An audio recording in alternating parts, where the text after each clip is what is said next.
Oh, hi.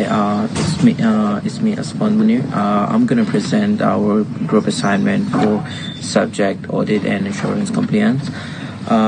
Today, so we are five members of Osha, Pabita, Karina, Archana, and myself, Asman. Okay, so to talk about our topic is corporate governance principles. For the introduction, actually, with the fast-changing environment and technologies, so there are a lot of corporates are going global to ensure the better practices are all around the world. So, we have created a corporate governance principles.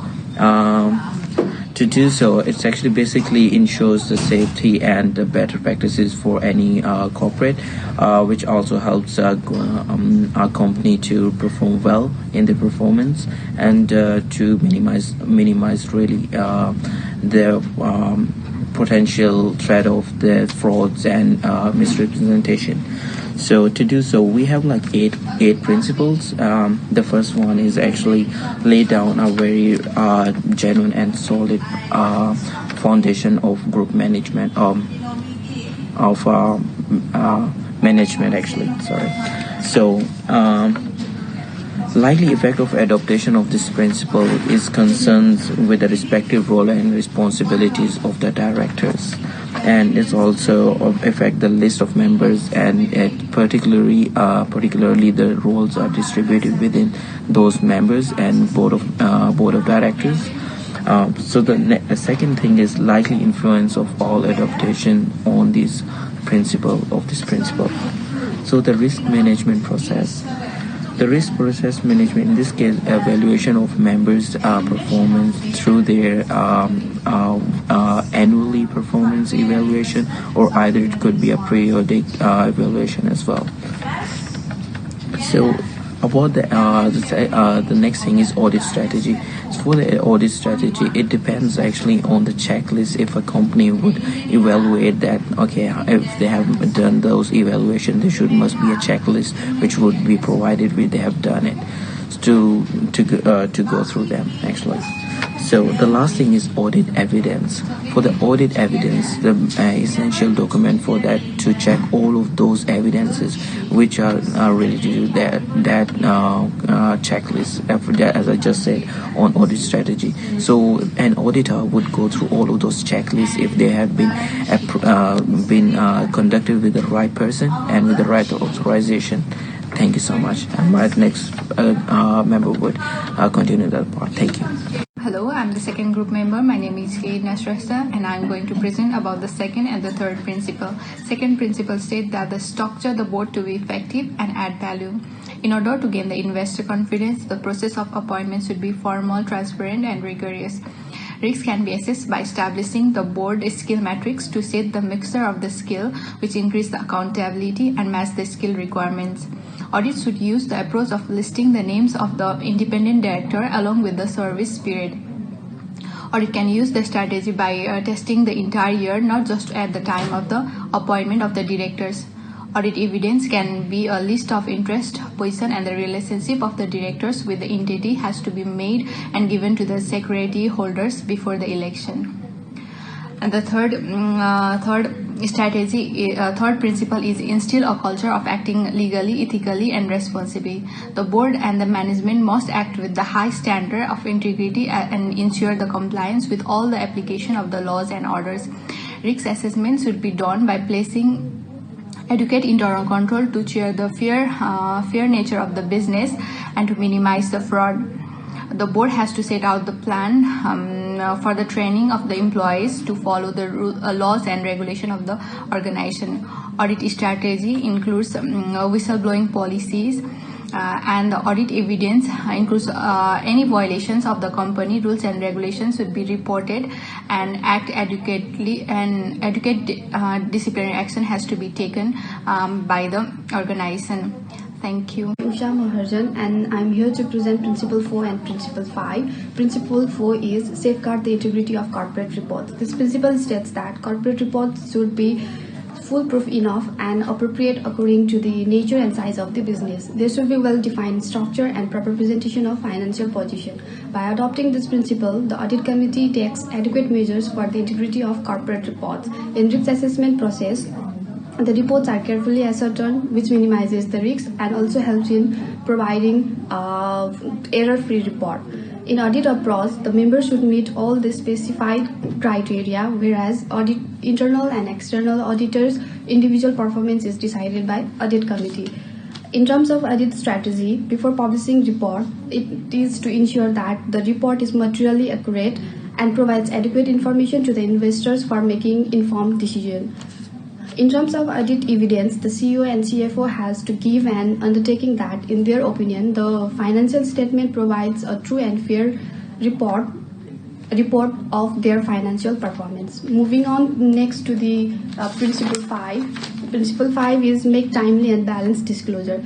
It states that as shareholders are diverse, it is necessary to meet their interest, and for that it is necessary to make full, timely and balanced disclosure. Adoption of principle leads entities to make full and timely disclosures about all the information required for the investor to make informed justifications. In risk assessment process, it reviews all the material market announcement immediately after they have been made to sense the quality of information being spread. In audit approach, director roles and responsibilities in entities process should be reviewed, whereas market information needs to be verified. In audit strategy is to cross-reference and verification of entities announcement with media and AXS platform to check whether the information circulated matches or not. In terms of evidence, a written policy document serves as a audit evidence to ensure that the disclosures made are as per the rules or not. Thank you. Next part will be done by another group member. Hello, this is Pavita Adhikari. I'll be dealing with the 6th and 7th principle of corporate governance, and 6th one is respect the rights of security holders. The security holders should be provided the appropriate information and facilities to effectively exercise their rights. In adoption to this principle, stakeholders will have confidence in the company that their money is in the safe hands. The risk assessment process for this principle is that a company should be able to create a win-win situation for both investors and itself.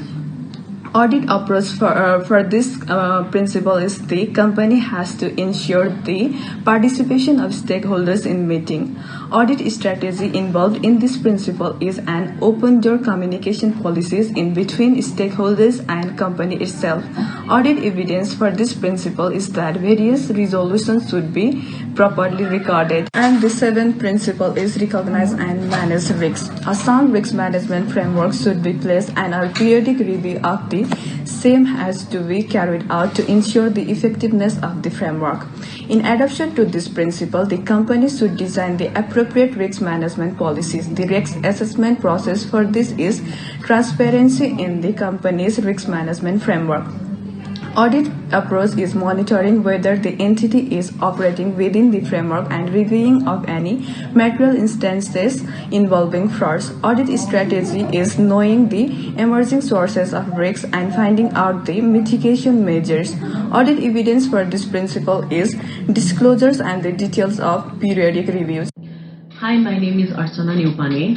I'm going to give a short presentation on Principle 8 and conclusion. My friends already covered their part till up to Principle 7, so I'm here to give a presentation on Principle 8. In Principle 8, there is remunerate fairly and responsibly.